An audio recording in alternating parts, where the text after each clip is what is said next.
eu aprendi inglês na Virgínia, que é um estado no meio da costa leste dos Estados Unidos. Aprendi criança, meu pai foi transferido para lá, para o trabalho, e eu passei 2 anos lá, de 10 a 12 anos de idade. Boa idade E para aprender. numa cidade que não existiam brasileiros, né? Existia exatamente uma família, além da nossa, de brasileiros, que a gente conhece, que a gente encontrou lá. Era Mas quando você casal foi, você já falava alguma coisa? zero. E você Zero. lembra, você tem memória desse primeiro contato teu com uma língua que você não entendia o que as pessoas falavam? Perfeitamente. Era uma E angústia aí? desesperadora. Angústia, desespero, né? De quando você estava dentro de uma sala, numa escola, e existiam 30 pessoas à sua volta, né, a professora e outros 29 alunos, vamos dizer assim, Falando coisas que você... falando coisas que você não tinha ideia do que fosse, que era, e você observando que alguma coisa está acontecendo, todos estão fazendo alguma coisa. Qual é a coisa? Deixa eu ver se eu consigo reproduzir. Abriram um livro. Eu tenho esse livro. Peraí, tá na bolsa aqui. Então, pega esse livro. Agora, aí, olha ali qual é a página que o cara abriu. O cara abriu na página 30, o número é igual. Vai lá e vira para a página 30. Beleza, e aí? O que está escrito naquilo? Não sei. Eu abri. Ninguém vai poder reclamar que eu não abri, entendeu? Tá aqui. Mas essa era a metodologia? Tipo, se vira, deixa que a criança vai aprender? Qual seria a metodologia? Não, mas não teve nenhum acompanhamento? Tinha exatamente 2 estrangeiros na escola. Eu e um garoto espanhol. E, obviamente, logicamente, como o garoto espanhol estava lá há mais tempo do que eu, me colocaram na turma do garoto espanhol e me colocaram sentado do lado do garoto espanhol, que é para o garoto espanhol me explicar as paradas. Malandragem. Aí, o garoto espanhol me explicava a parada, eu não entendia porra nenhuma, porque estava em espanhol. Né? E, cara, tudo é buras. Para desenhar. Aí Olha o cara só. fazia mímica, né? O cara fazia mímica, eu entendia, que deburar era desenhar, beleza. Isso. E o cara fez mímica, senão eu não ia entender, entendeu? Agora você lembra o momento exato assim que você percebeu que você já estava comunicando, que você conseguia falar? Não, eu vou dizer para você o seguinte, é muito engraçado isso, porque eu tenho uma lembrança muito clara de quando eu não entendia nada. Eu tenho uma lembrança muito clara, 6 meses depois eu entendi absolutamente tudo. E eu sei que durante esse processo existiram momentos estranhos. O que eu quero dizer com momentos estranhos? Nos Estados Unidos existia uma matéria chamada reading, que é leitura, né? Seria como, não é literatura, porque literatura literalmente quer dizer que você está estudando a outra escrita. coisa. É outra coisa. É como se fosse a sua capacidade de ler e interpretar. Tá? Uma interpretação de texto. Acho que seria a coisa mais próxima do que a gente chama as coisas aqui. Né? E essa matéria, o reading, ela tinha níveis. E dentro da mesma turma de alunos, né, o 7º ano, o 6º ano e tal, existiam 2 níveis diferentes em paralelo. Uma parte da turma, vamos supor, estava no nível 7 e outra parte da turma estava no nível 8. Para ser mais específico, da minha turma na 5ª série, era o nível 9 e o nível 10. Tá? Então, metade da turma estava no nível 9, metade da turma estava no nível 10, mais ou menos. Quando era o horário desta turma, desta aula, eu e o garoto espanhol éramos levados para uma salinha onde tinha uma professora que dava um Reading for Dummies, né? Que era, vamos dizer assim, o nível 4, que tinha com desenhinho, quando você acertava a parada te dava estrelinha tal. Enquanto na turma normal, o pessoal era tratado como um nível mais avançado, né, vamos dizer assim. E aí, num dado momento, já próximo do meio do ano, ou seja, já mais próximo do momento em que eu descobri que eu sabia, que eu entendia tudo, teve não sei se era próximo um feriado, o que foi, a professora, essa para onde eu ia, ela não ia estar lá. E o garoto espanhol também não estava lá. Então, a professora da minha turma normal, ela foi aplicar um teste nos dois grupos lá dela, o 9º e o 10º, né? E ela me deu, já que eu estava lá, ela me perguntou se eu queria fazer o teste. E me deu o teste do nível 10 para fazer. E qual era a coisa mais, qual é a coisa engraçada? É que, naquele momento, eles estavam estudando palavras de radicais latinos. Ah, chegou em Sabe casa. aquelas palavras que em português e inglês muda as 3 últimas letras da palavra? Sim. E aí eu tinha uma lista lá de coisas para você. Cara, o teste era muito simples. Ele era tipo uma lista de palavras, uma lista de significados. Você tinha que fazer a correlação daquelas palavras com os significados. Né?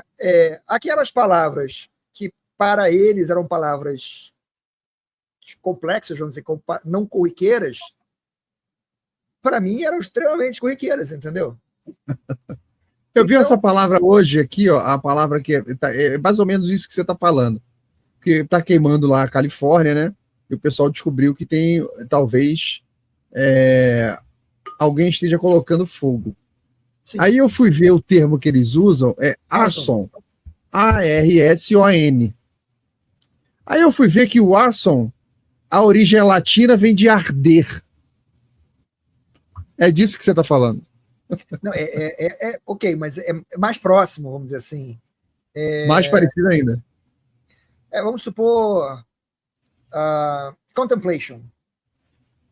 Que quer dizer, a palavra é uma novidade para o americano, para a criança, mas você, brasileiro, que fala português de origem latina, você fala, não, eu sei que essa palavra aqui eu entendi. Eu sei o que ela significa. Isso. Então, aqui as palavras todas para mim, todas as palavras para mim, eram coisas óbvias.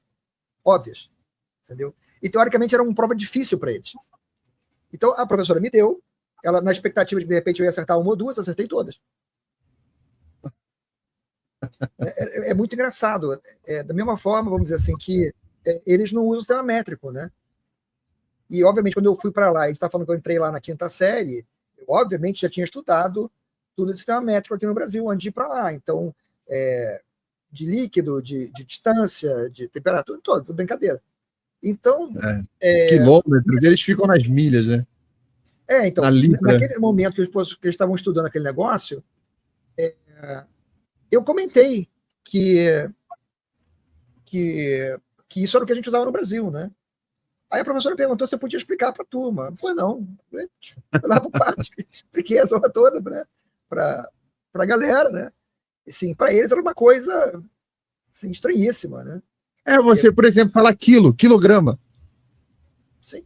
Você já está dizendo, ó, isso aqui já que é origem latina. Então, todas essas... tem todas as peculiaridades, né? Todas essas coisas são coisas que você descobre, assim, que às vezes são chocantes. Por exemplo, até hoje, para mim, o que eles usam é uma loucura, entendeu? Quantas polegadas numa jarda, quantas jardas numa milha, né? Ele fala, não, fica no lado leste da empresa. Você, hã? No lado leste da empresa? Então tem todas essas, tem muita coisa assim, de diferença cultural que gera circunstâncias engraçadas, né? Que nem essa, pô. A professora imaginando que eu fosse acertar 1 ou 2 itens, acertei todos. Porque tinha uma razão cultural por trás daquilo, né? O que eles estavam estudando, o que é complicado para eles, é aquilo que é parecido com o nosso. Por isso que é complicado para eles, que é parecido com o nosso. É que você aprendeu primeiro, praticou. Mas deixa eu te perguntar uma coisa. Você que teve essa experiência, qual é a dica que você daria para a pessoa que está querendo aprender inglês hoje, falar inglês e tal? Porque você passou pela imersão. Mas a pessoa... Nem todo mundo consegue fazer a imersão. Não, esquece a viagem. Imersão sem a viagem. Você quer se tornar mais fluente em inglês. A primeira coisa que você tem que ser é fluente em entender a língua. Porque se você entender, com o tempo você vai falar. o que você precisa fazer? Imersão. Pega um seriado que você gostou e já assistiu. Você falou, por exemplo, do House. É um seriado que você gostou, assistiu. Bota ele em inglês, assiste tantos episódios quando você aguentar um atrás do outro. Faça isso o seriado inteiro. Acabou, pega outro, faz a mesma coisa.